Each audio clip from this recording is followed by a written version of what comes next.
Le fourgon s'arrêta à l'orée du ranch un peu après midi.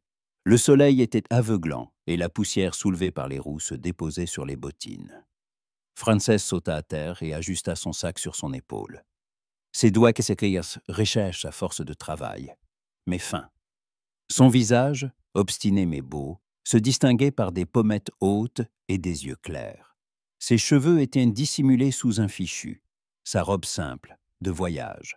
Elle n'était pas habituée aux déplacements, mais elle savait pourquoi elle était venue, et elle n'avait pas peur. Son frère avait failli mourir. Sans cet homme, Roy Carter, il ne s'en serait pas sorti. On l'avait retrouvé blessé par balle sur la route, seul, sans cheval, et presque inconscient. Roy ne s'était pas contenté de le transporter dans son fourgon. Il avait aussi payé le médecin, apporté de la nourriture, et était resté avec lui la première nuit. Frances ne l'avait pas vu de ses propres yeux, mais elle savait qu'un tel acte n'était pas anodin. Surtout ici, à la frontière, où chacun ne compte que sur soi-même. Ici, aider signifiait prendre une responsabilité, pas seulement faire preuve de bonté. Roy sortit de l'écurie, alors qu'elle se tenait déjà près de la clôture. Il était grand, les épaules larges, vêtu d'une chemise grossière aux manches retroussées. Son visage était hâlé, son nez légèrement cassé, comme celui de quelqu'un qui s'était battu plus d'une fois. Ses cheveux étaient cachés sous un chapeau, mais une mèche rebelle s'en échappait. Il marchait lentement, sans hâte, avec cette assurance qui se passe de mots. Il ne se pressait pas, car tout ce qui devait l'être était déjà sous son contrôle. « Vous êtes Roy Carter ?» demanda-t-elle en retirant son fichu. Il hocha la tête et s'arrêta au portillon. Ses yeux étaient chaleureux, mais plissés, comme ceux d'un homme qui ne se fiait pas d'emblée aux paroles des autres. « Et vous? Vous devez être Frances, la sœur de Tom. »« Oui. Dans sa lettre, Tom m'a dit que vous... Dans sa... »« Oui, je l'ai tiré de là, dit-il, non pas sèchement, mais directement. Je suis content qu'il soit en vie. » Elle acquiesça, cherchant ses mots. Il se tenait là, calme, sans l'inviter ni la repousser. Il attendait, simplement. « Je suis venu pour m'acquitter de la dette. Tom ne peut pas, vous le savez. » Roy haussa légèrement un sourcil. « C'est son idée. Non, la mienne. » Il la dévisagea plus attentivement. Ses lèvres frémirent, que ce soit de surprise ou d'approbation. Mais il ne dit rien, dit rien. Il se tourna simplement et ouvrit le portillon. « Venez, je vais vous montrer les lieux. » Ils traversèrent la cour en silence. Tout était propre, bien rangé. De toute évidence, cet endroit était habité par un homme qui en prenait soin. Des chevaux dans l'enclos, une meule de foin sous un auvent, et près de la grange, 2 ouvriers en sueur, pelles à la main. Personne ne la regarda particulièrement. Ici, on travaillait. On ne badaudait pas. Elle apprécia cela. L'attention des autres ne l'intéressait pas. Elle avait bien assez de ses propres pensées. Il lui montra le puits, la cuisine, le lavoir, le tour des hangars. Il parlait peu, mais sans irritation. Elle écoutait attentivement, sans l'interrompre. C'était une politesse simple, sans ostentation, comme celle qui s'installe entre des gens qui ne savent pas encore ce qu'ils deviendront l'un pour l'autre, mais qui respectent le travail. La chambre où il la conduisit était petite, un lit, une cruche, quelques caisses, et un simple rideau en guise de porte. « C'est pour vous. Il y a beaucoup de travail, surtout à la maison, parfois avec les chevaux. Vous savez cuisiner. Je sais faire. Et porter de l'eau. » Elle eut un demi-sourire. « Je viens d'une ferme. Je sais faire tout ce qu'il faut. » Il hocha la tête. Et ce n'est qu'à ce moment, alors qu'elle posait son sac au sol, qu'il ajouta « Je n'ai jamais demandé à ce qu'on me rembourse une dette. » « Je n'ai pas considéré qu'on me devait quoi que ce soit. »« Mais moi, si, répondit-elle. Quand quelqu'un sauve un membre de votre famille, vous ne demandez pas si on le lui a demandé ou non. Vous rendez, c'est tout. » Il la regarda longuement. Ce n'est qu'ensuite qu'il dit « Alors, restez ». Les premiers jours se passèrent en silence. Le matin, les vaches, ensuite, la cuisine, le ménage, un peu de travail dans la grange. Le soir, la lessive, des dîners tranquilles. Roy ne parlait presque pas. Il donnait parfois un conseil, la complimentait rarement. Elle n'attendait ni l'un ni l'autre. Elle travaillait avec constance, comme elle l'avait toujours fait. Ses gestes étaient imprécis, ses épaules droites, et son regard calme. Elle se lia d'amitié avec Martin, le palefrenier, un homme âgé, bourru mais bon. Il comprit vite qu'elle n'était pas du genre à chercher la conversation et la traita avec respect. La grange était son endroit préféré. L'odeur du foin, des chevaux, du bois chaud. C'était là que Roy passait le plus de temps. Elle sentait sa présence même quand il se taisait, passait simplement à côté d'elle ou lui tournait le dos. Mais elle le sentait. La façon dont il la regardait quand il pensait qu'elle ne le voyait pas. Comment il ralentissait le pas s'il marchait près d'elle. Comment sa voix s'adoucissait légèrement en s'adressant à elle, plus qu'aux autres. Il ne le montrait pas, mais il semblait que quelque chose d'invisible, de dense, de presque tangible, s'accumulait dans l'air entre eux, comme si un regard pouvait dire plus qu'un contact. Et elle luttait contre elle-même. Elle était venue pour payer une dette et repartir. Elle n'avait pas l'intention de ressentir quoi que ce soit. Pas pour lui. Pas ici. Mais chaque soir, en éteignant la lampe, une sensation persistait, comme si quelqu'un l'attendait. Pas directement, pas en parole.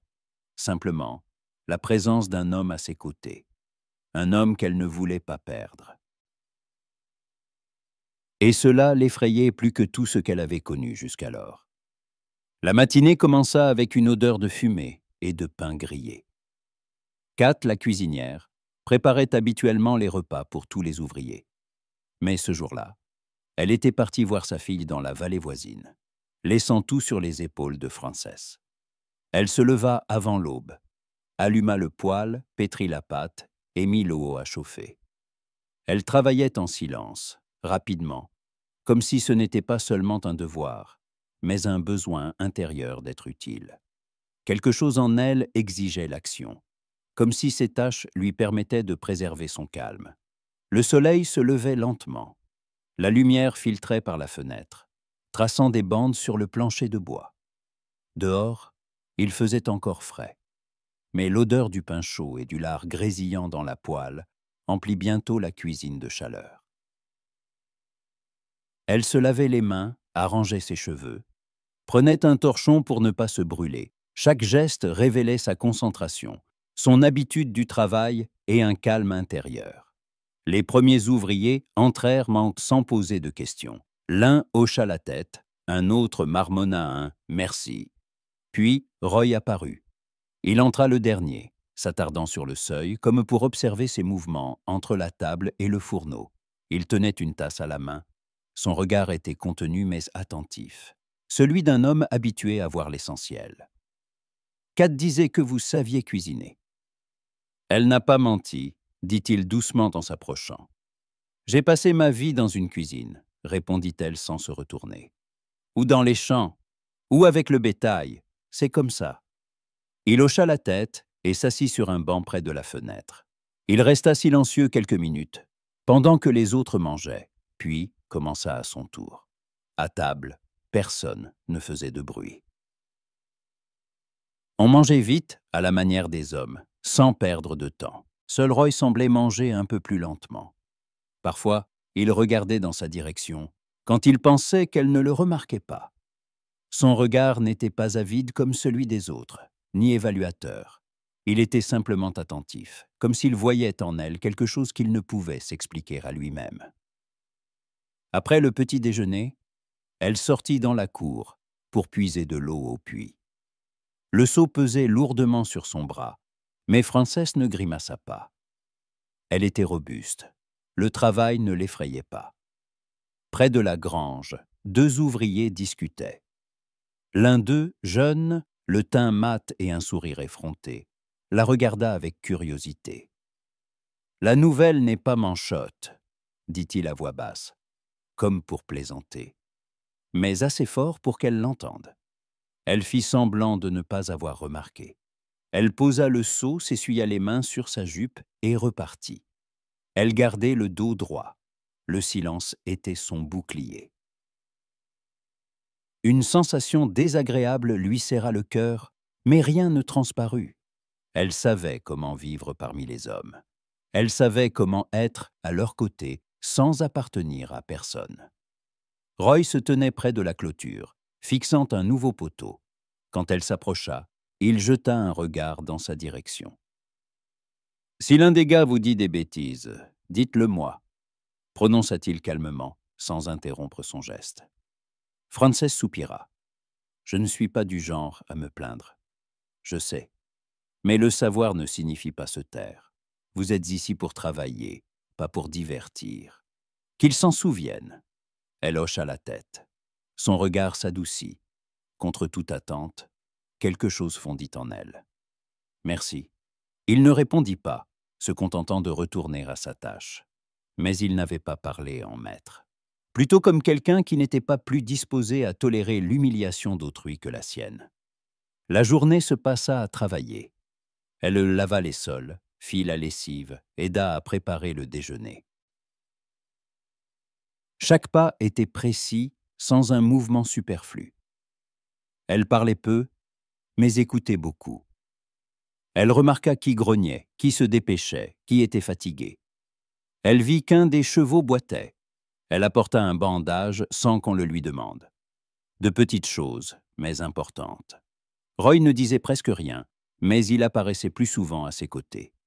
Une fois, il lui tendit un chiffon, une autre.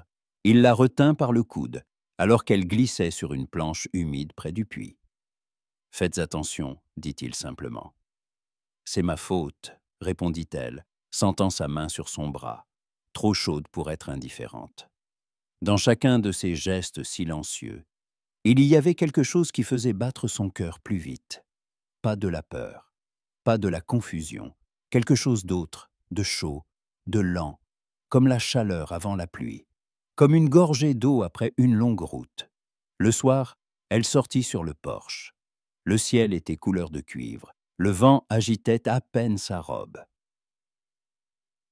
Au loin, les vaches meuglaient, un chien aboya quelque part. Elle y était assise sur les marches, tenant une tasse avec un reste de thé. Ses mains étaient fatiguées, mais d'une fatigue agréable. Son corps était endolori, mais son âme apaisée. Des pas s'arrêtèrent derrière elle. « Bonne journée », demanda Roy. Il ne s'assit pas, resta debout, le regard tourné vers la prairie. Comme d'habitude, juste les mains fatiguées. Ça passera. Je ne me plains pas. Il sourit du coin des lèvres et la regarda. Je le sais bien. Elle hocha la tête sans le regarder. Puis, après une pause, il dit soudain « Vous n'êtes pas ici pour toujours. Je le comprends. Mais si quelque chose change, dites-le. » Hier, elle leva les yeux vers lui, le regarda longuement. Il n'y avait aucune pression dans son visage, seulement une ouverture, une possibilité. « J'y réfléchirai, » répondit-elle doucement. Il acquiesça sans insister, et la soirée devint plus silencieuse et plus chaude. Dans ce silence entre eux, il y avait plus de mots que dans n'importe quelle conversation. Et à l'intérieur d'elle, un changement commençait. Septembre fut sec et chaud. Jour après jour, le ciel restait d'un bleu délavé, sans nuages, et le soleil brûlait comme une flamme. La terre s'était craquelée jusqu'aux racines. L'herbe avait jauni presque jusqu'au gris. Et le vent ne semblait soulever de la route que poussière et mélancolie, les dispersant sur les prairies, comme un rappel que l'automne, ici, n'était pas une saison dorée, mais le pressentiment du vide hivernal. Le travail s'intensifia. Il fallait rentrer le foin, déplacer le bétail près de l'Ohio et remplacer entièrement la clôture à la lisière nord. Chaque jour était une longue marche, et Frances y était intégrée presque sans s'en rendre compte, comme si, pas à pas, elle s'enracinait dans la terre sous ses pieds. Désormais, elle se réveillait avant les autres, non par obligation, mais parce qu'elle ne pouvait faire autrement. Son corps s'était habitué au rythme du ranch, au bruit de l'aube, le lointain martèlement d'un marteau, le reniflement d'un cheval, le grincement des portes de l'écurie. Elle se lavait au puits, nouait ses cheveux en chignon, enfilait une chemise simple, un pantalon rentré dans ses bottes et coiffait un vieux chapeau. Sa féminité n'avait pas disparu. Elle se cachait simplement dans les plis de ses vêtements de travail, dans les coudes usés, les marques de bronzage sur ses poignets, les ongles légèrement abîmés. Mais elle était aussi dans sa posture, droite, assurée, comme si elle connaissait la valeur de sa présence. Roy lui confiait davantage de tâches. Il ne demandait pas, n'expliquait pas. Il lui donnait simplement du travail, comme s'il savait depuis longtemps qu'elle s'en sortirait. Elle ne le décevait pas. Matzi. Elle portait l'eau, réparait le filet des moutons, aidait Kat en cuisine, triait le grain et le soir soignait la jument blessée qu'ils avaient recueillie après la tempête. Parfois, il s'arrêtait près d'elle, la regardant travailler. Il ne la corrigeait jamais, n'intervenait pas. Il était simplement là, et cette proximité rendait tout plus silencieux. Parfois, ils se croisaient près de la grange, elle tirant un seau, lui portant des clous et des planches. Parfois à la cuisine, en passant, échangeant un regard. Et dans ces regards, il y avait autant, sinon plus, que dans des conversations. « Tu n'es pas fatiguée ?» demanda-t-il un jour, alors qu'elle, couverte de poussière, était assise sur les marches de la grange, retirant ses bottes et se massant les pieds. « Si je suis fatiguée, » répondit-elle calmement, en regardant droit devant elle. Mais il y a la fatigue qui vide et la bonne fatigue. La mienne est la bonne. Elle reste à l'intérieur sans peser. Elle permet de dormir tranquillement. Il hocha la tête et s'assit à côté d'elle. Un espace les séparait, un demi-pas, pas plus. Mais ils se sentaient comme une corde tendue. Aucun des deux ne touchait l'autre, mais tous deux savaient que cet espace signifiait quelque chose. Tom a écrit. Il a dit qu'il m'était redevable. Je pensais qu'il ne s'en souviendrait même pas. « Il s'en souvient » dit Frances. « Il ne sait simplement pas le dire, tout comme vous. » Il eut un petit rire et la regarda de biais. « Et toi, tu sais, pas toujours. Mais j'apprends. » Elle le regarda. Les yeux de Roy étaient plus sombres que d'habitude. Et ce n'était pas à cause du soleil. C'est simplement qu'il était plus proche. Assez proche pour qu'elle sente la chaleur de son épaule, l'odeur de sa peau et du tabac, et quelque chose d'autre. Une quiétude. Étrange, chaleureuse. Comme si à ses côtés, on pouvait simplement être. Tu ne fais pas que rembourser ta dette, n'est-ce pas? Elle voulut dire « je ne sais pas », mais ne put se résoudre à mentir. À la place, elle détourna le regard, ajusta le bord de son chapeau, comme si ce petit geste pouvait lui servir de refuge. « Je vis, c'est tout, comme je peux. » Il ne répondit à rien, et il se leva, rajusta sa ceinture, balaya la cour du regard et dit « Alors vis comme tu l'entends. Ici, tu peux. » Plus tard ce soir-là, elle était dans l'écurie, arrangeant le foin. La jument respirait lourdement mais calmement, son flanc se soulevant avec un léger sifflement. Frances triait la paille, retirant les brins humides, en ajoutant de nouveaux de manière régulière et lente. Ses mains bougeaient par habitude, mais ses pensées étaient ailleurs. Dehors, les criquets chantaient. La lumière du soleil couchant filtrait à travers les fentes des murs, rendant chaque grain de poussière doré. L'air sentait à la poussière, les chevaux et le foin séché. Derrière le mur, un chien aboya, un chariot passa, puis de nouveau le silence. Un silence non pas mort, mais plein. Et soudain, Elle comprit qu'elle se sentait bien, sans explication, sans raison, simplement bien. Bien, précisément ici, avec cette poussière, ce vent, ce silence chaleureux, et avec cet homme qui ne parlait presque pas, mais qui était toujours là, qui gardait ses distances, mais ne partait pas par pitié, pas par devoir, simplement parce que c'était ainsi. Et une sensation proche de la peur naquit dans sa poitrine. Car si l'on se sent bien, cela signifie qu'on a quelque chose à perdre. Et toute sa vie, elle avait vécu de manière à ne rien perdre, à ne pas espérer, à ne pas s'arrêter. Mais maintenant, elle avait envie de s'arrêter. Envie que le matin vienne, non pas parce qu'il fallait de nouveau travailler, mais parce qu'elle voulait rester ici un jour de plus. Et ce désir était plus fort qu'elle ne l'avait prévu, et plus effrayant. Elle tendit la main et toucha le museau de la jument, la caressant entre les yeux. La jument renifla, pencha la tête, et dans ce mouvement, il y avait la même chose que ce qu'elle ressentait en elle, une confiance lasse. « Tout ira bien », murmura Frances, et elle ne savait pas si elle le disait à la jument ou à elle-même. Les jours raccourcissaient, l'air du matin était désormais plus frais, les soirées plus longues et plus silencieuses. Les feuilles des rares arbres le long du ruisseau commençaient à jaunir. Le ranch se préparait au froid. On vérifiait les réserves, réparait le toit de l'entrepôt, triait les sacs de grains. Dans la grange, une odeur de foin et de bois sec flottait. Et dans la maison, on allumait le poêle de plus en plus souvent, l'odeur de fumée persistant plus longtemps le matin. Tout suivait son cours, mais entre Frances et Roy, quelque chose changeait, non par les mots ou les gestes, mais par la manière dont ils étaient présents l'un pour l'autre. Ils ne disaient toujours rien de superflu, mais ils remarquaient davantage de choses.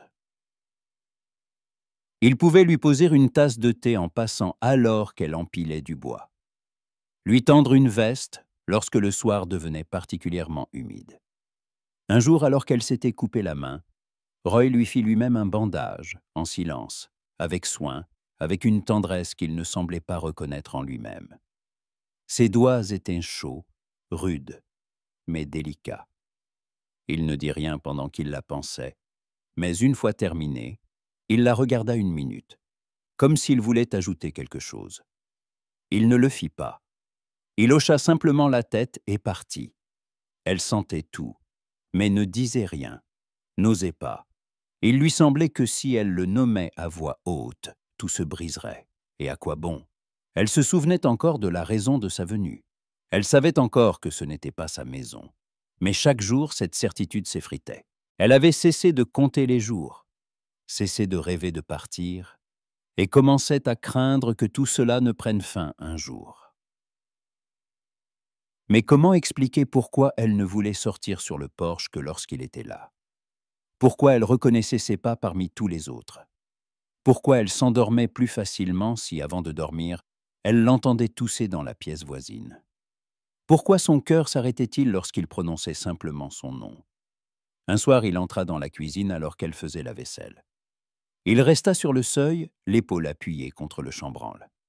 La maison sentait le pain, la menthe fraîche et l'air d'automne. « Samedi, je vais en ville. J'ai des choses à acheter, » dit-il en regardant son dos. « Je ferai du pain et une tourte pour la journée, » répondit-elle sans se retourner. Il garda le silence. Puis, presque à voix basse, « Tu veux venir avec moi ?» Elle se retourna. Dans sa voix, il n'y avait ni pression ni tentative de persuasion. Juste une question, comme s'il lui demandait si elle avait besoin d'une autre paire de gants. Pourquoi? Je pense que ça te changerait que les idées. Et la compagnie ne me dérangerait pas. Elle lava longuement la même assiette avant de hocher la tête. D'accord. Le voyage en ville fut simple, ils roulèrent en chariot, en silence. Mais un silence apaisant. Il lui parla des gens qu'elle rencontrerait. Le vieux George à la boutique, la veuve Mary qui vendait des pommes, et Ben, le forgeron avec qui Roy s'était battu autrefois. Il parlait calmement, sans vantardise, mais avec une franchise rare. Et elle écoutait, sans l'interrompre. Elle regardait seulement la route devant elle, jetant de temps en temps un coup d'œil à ses mains, à la façon dont il tenait les rênes. En ville, il marcha à ses côtés, sans la presser. Il lui tendit la main quand elle trébucha sur une marche de la boutique. Il lui acheta un bonbon, comme à un enfant, sérieusement, sans plaisanter. Elle fut d'abord déconcertée, puis le prit et le glissa dans sa poche. Non pas qu'elle n'en voulut pas, mais parce que ce geste était trop chaleureux, de ceux qu'on ne veut pas briser, même par un mouvement. Ils entrèrent encore dans la boutique, à la pharmacie, achetèrent un peu de tissu, du sel, du kérosène. Il lui demanda si elle avait besoin de quelque chose pour elle. Elle secoua la tête, mais il lui acheta tout de même un nouveau peigne, en bois, avec des dents fines, et dit seulement « Le tien est fêlé ». Quand ils rentrèrent, il faisait déjà nuit. Le ciel était couvert, mais il ne pleuvait toujours pas. L'air sentait quelque chose de nouveau, comme si l'automne frappait déjà à la porte. Elle descendit du chariot, prit le sac de course et s'attarda sur le porche. Lui aussi s'arrêta, comme s'il ne voulait pas entrer le premier. « Merci », dit-elle sans le regarder. « Pourquoi ?»« Pour la journée. Pour le fait que c'était facile. » Il la regarda avec une expression qui contenait tout, l'incertitude, la gratitude et quelque chose de presque effrayé. Comme s'il était lui-même surpris de la résonance de ce mot, facile, et de la rapidité avec laquelle il s'y était habitué. « Avec toi, c'est toujours plus facile, » dit-il. Il voulut ajouter quelque chose, mais serra les lèvres et entra dans la maison. Elle resta sur le porche, debout dans l'obscurité, un sac à la main et un cœur qui ne voulait plus se taire. Ses paumes tremblaient légèrement, comme après un rhume. Mais à l'intérieur, tout était clair, calme et effrayant, parce que la facilité, c'est aussi de l'amour. Et si c'était facile avec quelqu'un, cela veut dire qu'on peut tomber, et ne plus se relever sans lui. La première neige tomba à l'improviste, silencieuse, duveteuse, comme si quelqu'un avait versé de la farine depuis le ciel. La nuit fut calme, sans vent, et au matin, tout était blanc. Les toits, les clôtures, le dos des chevaux, la terre sous leurs sabots, comme si le monde s'était fi sous une couverture de silence. Même l'air était différent, froid, transparent, avec une odeur de glace, de fumée et de nouveauté. Frances se tenait à la fenêtre, regardant la cour où Roy, déjà jusqu'aux genoux dans la neige, dégageait un passage vers la grange. Il travaillait en silence, avec assurance, comme toujours. Il y avait de la force dans ses mouvements, de la quiétude dans son dos. Elle ne pouvait détacher son regard.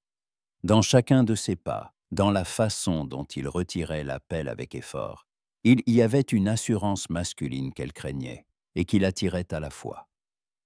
La neige avait recouvert la terre comme une nappe, mais n'avait rien pu cacher en elle. Tous ses sentiments, ses angoisses, ses peurs étaient restés, devenus seulement plus vifs, ce qui, il y a peu, pouvait être qualifié de légère attirance, était maintenant une certitude pesante. Elle aimait, elle ne rêvait pas, ne fantasmait pas, n'attendait pas. Elle le savait, tout simplement, et c'était effrayant. Parce que l'amour ne faisait pas partie de son plan. Elle était venue pour payer une dette, et elle y a été restée, sans savoir pourquoi. Ou peut-être le savait-elle déjà. Elle avait seulement peur de le dire à voix haute. Dans la cuisine, une odeur de cannelle et de pâte cuite flottait. Kat préparait des galettes. Dans la pièce, les bûches crépitaient, claquant dans le silence comme des coups de feu lointains. Tout semblait si familier, si chaleureux, comme un passé qu'elle n'avait jamais eu. Et pourtant, une inquiétude persistait en elle, comme si quelque chose se préparait, quelque chose devait arriver. Elle se déplaçait dans la maison avec ce poids sur la poitrine, nettoyant, aidant, soulevant une tasse de thé et oubliant de la boire. Tout cela, mécaniquement, comme si elle attendait un coup. Il arriva vers le soir, un visiteur, un inconnu. Il apparut soudainement, comme une ombre, comme un rappel. À cheval, vêtu d'un manteau noir, sur une monture sombre. La poussière ne se soulevait pas de ses sabots, absorbés par la neige. L'homme était grand, soigné, avec un visage qu'elle reconnut aussitôt, bien qu'elle ne l'eût pas vu depuis longtemps. C'était l'un des hommes avec qui son frère s'était autrefois fourré dans une mauvaise histoire. Trop âgé pour être un ami de Tom, trop propre pour être un fermier, et trop poli pour être un simple voyageur. Il ne se pressa pas. Il sauta de son cheval et inspecta la cour, comme s'il revenait dans un lieu qu'il connaissait déjà. « Bonsoir », dit-il en retirant ses gants. « On m'a dit que Frances Harper travaillait ici. » Elle sortit sur le porche, les mains serrées dans ses poches. Son cœur battait sourdement, comme si un poing frappait de l'intérieur. Roy apparut derrière elle, sans hâte. Hâte, mais avec attention. Il ne savait pas qui était cet homme. Mais il y avait en lui quelque chose qui ne nécessitait aucune explication. « Que voulez-vous » demanda Roy sèchement, sans politesse. « Juste parler » sourit l'homme. « Quelques mots et je m'en vais. » Frances hocha la tête. Ils s'éloignèrent vers la grange. Il parlait bas, en souriant, comme s'il racontait une anecdote. Mais le visage de Frances pâlissait progressivement. Sa respiration devenait irrégulière.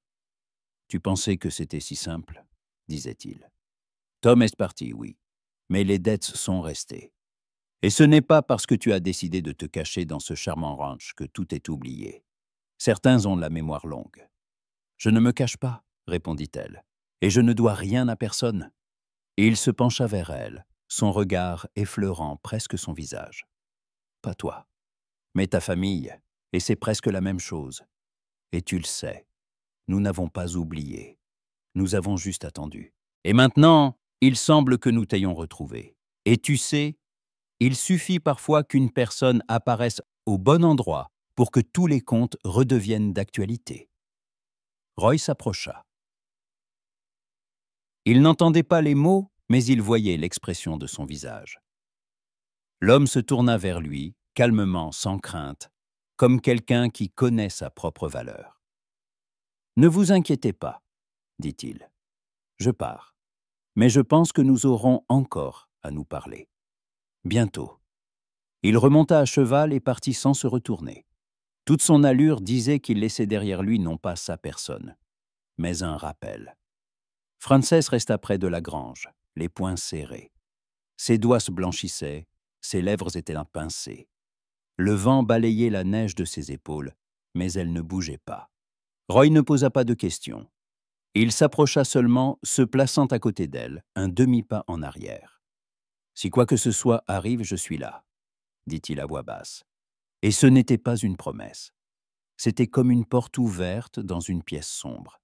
Comme une lumière qui n'aveugle pas, mais montre le chemin. C'était comme une maison où l'on peut revenir, même si elle n'est pas la vôtre. Même si vous ne croyez pas qu'elle soit possible. Et dans sa poitrine, pour la première fois depuis longtemps, il n'y avait pas de peur, seulement du calme et de la force, comme la terre sous la neige, vivante, chaude, attendant le printemps. L'hiver s'installa pour de bon. La neige s'accumula, les nuits s'allongèrent, et le travail devint plus pénible. Le gel pinçait les joues le matin, les planchers craquaient sous les pas, et le souffle formait des nuages blancs, même dans la grange. Chaque matinée commençait par la coupe du bois. Les chaussettes étaient toujours humides, et les doigts gourds. Le poêle exigeait une attention constante, comme s'il craignait lui-même de geler. La vie se réduisait à des choses simples, la chaleur, la nourriture, le travail. Tout le reste passait au second plan. Frances vivait à ce rythme, comme une respiration. Le labeur était devenu son encre, son langage de gratitude silencieuse. Chaque jour, elle se sentait davantage faire partie de cette terre, non plus comme une ombre passagère, mais comme quelqu'un qui avait le droit de rester. Mais avec la fatigue, une détermination s'installait en elle. Elle se souvenait des paroles de cet homme, les chassait, puis les ressassait. La peur était là, mais ce n'était plus la même, pas celle qui paralyse, qui la rapetisse. C'était désormais la peur pour ce qu'elle avait trouvé, pour ce qu'elle pouvait perdre. Et cela signifiait qu'il était temps de cesser d'avoir peur. Roy ne demandait rien. Mais chaque soir, il était à ses côtés. Il n'essayait pas de lui arracher des mots. Il était simplement là. Assis près du poêle, il réparait un harnais, resserrait des sangles, préparait du thé. Parfois, il écoutait simplement le crépitement des bûches pendant qu'elles rapiéçaient des moufles en silence. Il était comme l'air, comme un soutien sur lequel on pouvait ne pas s'appuyer, mais qui était toujours à portée de main. Sa présence ne le dérangeait pas. La sienne ne l'oppressait pas. Ils étaient proches comme ne peuvent l'être que des gens qui ont vécu quelque chose de plus grand que des conversations. Un soir, elle s'assit en face de lui près du feu et dit « Je ne veux pas que tu t'en mêles. C'est mon histoire. » Il la regarda longuement, puis il hocha lentement la tête. Dans ses yeux, il n'y avait ni jugement, ni incompréhension, seulement de l'acceptation. « D'accord, mais si je reste à tes côtés, ça ne te dérange pas ?» Elle eut un petit rire. Triste mais sincère. « Non, ça ne me dérange pas. » Ils restèrent ainsi assis. Il retourna à son travail, elle au sien. Chacun avec son silence, mais dans le même espace. C'était cela, la proximité, sans mots, sans pression. Juste un sentiment, simple, fort, fiable. Une semaine plus tard, l'inconnu revint. Cette fois, pas seul. Deux hommes l'accompagnaient, silencieux, renfrognés, les mains gantées et des visages où ne se lisait aucune ombre de doute. Ils entrèrent dans la cour, comme si elle leur appartenait déjà. Les chevaux reniflèrent, la neige crissait doucement sous leurs sabots. Ils s'arrêtèrent au portillon. Roy sortit le premier. Frances le suivit. La neige tombait lentement du toit de la grange. L'air était tendu, comme avant un orage.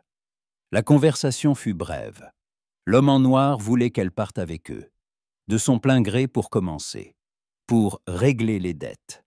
Il parlait calmement, comme quelqu'un de convaincu que tout était déjà décidé. Ses mots sonnaient courtois, mais chacun contenait une pression, une insinuation, un avertissement. Frances se tenait droite. Son visage était calme. Seuls ses doigts tremblaient. Pas de froid. C'était la peur, qu'elle avait décidé non pas de combattre, mais de côtoyer. « Je n'irai nulle part, » dit-elle. Sa voix était ferme. Et Tom non plus. Les dettes sont les vôtres, pas les miennes. « Tu joues la fière ?» ricana-t-il. « Tu crois que quelqu'un va te protéger ?» Roy fit un pas en avant. Son visage restait calme, mais son regard s'était durci. « Je pense que tu parles depuis trop longtemps, » prononça-t-il. « Ici, ce n'est pas la ville. Nous avons nos propres lois. » L'homme le dévisagea, longuement, comme pour l'évaluer. Une lueur de doute traversa son regard. Puis il fit un geste de la main. « Nous reviendrons. » Mais ils ne revinrent plus. Peut-être parce qu'ils comprirent que Roy ne plaisantait pas. Peut-être parce qu'ils virent que Frances avait changé. Elle n'était plus la femme venue pour un temps. Elle faisait partie de cette terre, de cette maison, de ce silence porteur de force. Elle n'avait pas besoin de protection, car elle savait déjà se tenir debout. Quand le calme fut revenu, elle resta sur le porche. Elle regardait au loin, haut, le champ blanc, la fumée de la cheminée, les arbres ployant sous la neige. La neige tombait uniformément, comme si même l'hiver avait compris que désormais, chaque chose était à sa place. Roy s'approcha et se tint à ses côtés. Ils ne parlèrent pas. Ce n'était pas nécessaire. Au bout d'une minute, elle dit « Je reste, pas par devoir, mais parce que je le veux. Il hocha la tête. Je le savais. Et cela suffisait. Comme le silence suffit parfois pour comprendre qu'on est chez soi. Pas pour un temps, mais pour toujours. Le printemps n'arriva pas d'un coup. Il y a eu d'abord beaucoup de faux semblants. Le soleil apparaissait pour se cacher aussitôt. Le vent semblait apporter une chaleur trompeuse. Mais le lendemain, la neige tombait à nouveau. Française avait appris à ne pas se fier au premier dégel. Elle attendait simplement faisant son travail. Et un matin, en sortant sur le porche, elle vit l'herbe percer la croûte de neige. La première, têtue, elle sourit. Le ranch vivait. Les portails grinçaient toujours. Les coqs chantaient. Les chevaux reniflaient près de la clôture. Roy était dans les champs dès l'aube, inspectant les enclos. Kat préparait du pain de maïs. Frances nettoyait les fenêtres, retirait les rideaux d'hiver, laissait entrer la lumière dans la maison. Le soleil formait de larges taches sur le sol, et dans ce silence, elle sentait qu'il y avait plus d'espace en elle. Comme si son cœur avait cessé d'être une forteresse pour devenir un foyer. Tom écrivit. Une lettre brève. Il la remerciait, disait qu'il avait commencé à travailler à la poste dans la ville voisine. Il demandait pardon. Elle lut cette lettre près de la cheminée, en silence. Puis elle la rangea dans un tiroir. Sans larmes, sans pincement au cœur, comme une page que l'on a tournée. Un jour, alors que tout sentait déjà le printemps, non plus la neige ni le froid, mais la terre humide et les bourgeons gonflés, Roy posa une petite boîte sur la table, sans la regarder, simplement en passant. « J'ai trouvé ça dans le grenier ?» dit-il. « Ça t'ira peut-être ?» Elle l'ouvrit. À l'intérieur reposait un fin pendentif en cuivre sur un cordon, usé mais beau, fait à la main. « C'est à ta mère ?» demanda-t-elle. Il hocha la tête. Elle l'a porté jusqu'à son mariage, puis elle l'a retiré. Elle disait qu'il reviendrait à celle qui resterait. Frances regarda longuement le pendentif, puis elle referma la boîte et dit « Je reste, pas seulement ici, avec toi. » Roy ne répondit pas. Il lui prit simplement la main, sans emphase, simplement, comme le fait celui qui connaît la valeur des mots et du silence entre eux. Et ainsi, chaque chose trouva sa place. Le printemps était arrivé, et cette fois, pour de vrai.